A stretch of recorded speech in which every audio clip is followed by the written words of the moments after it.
how to say sorry after a fight. You know, Depende kung gaano kalalim yung pinagawayan nyo, syempre. but it's all about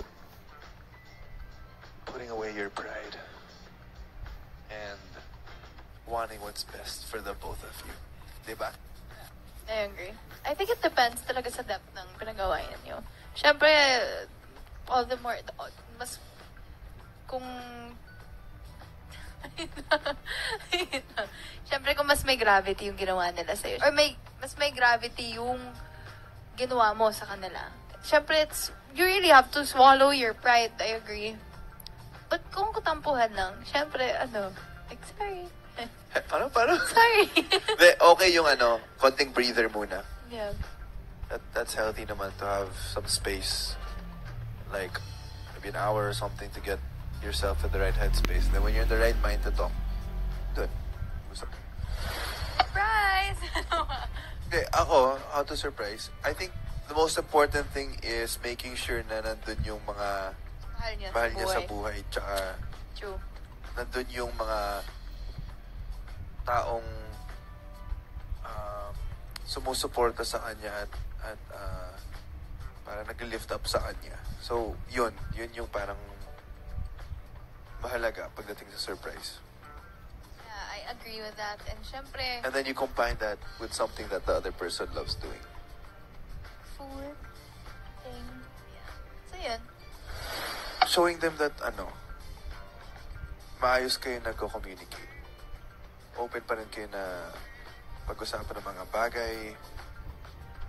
You're open about aligning for things and you talk about each other's problems. Man, that's how you know that you trust each other kasi you share stuff that you share stuff that you would only share with that person also.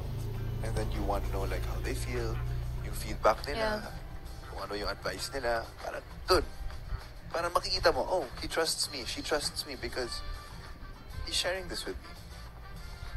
Allowing yourself to be vulnerable with that person, and also if you allow them to have a say in your life, if you listen to what they have to say, because you binigay mo yung tiwala mo sa kanila, they want the best for you, and vice versa, syempre. So if you're able to be vulnerable in front of someone, that simply shows how much you trust them.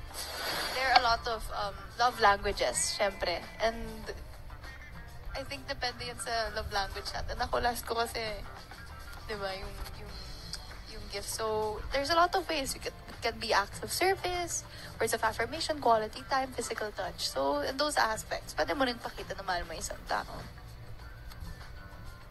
Ako, kung saan mo nalagay yung time mo,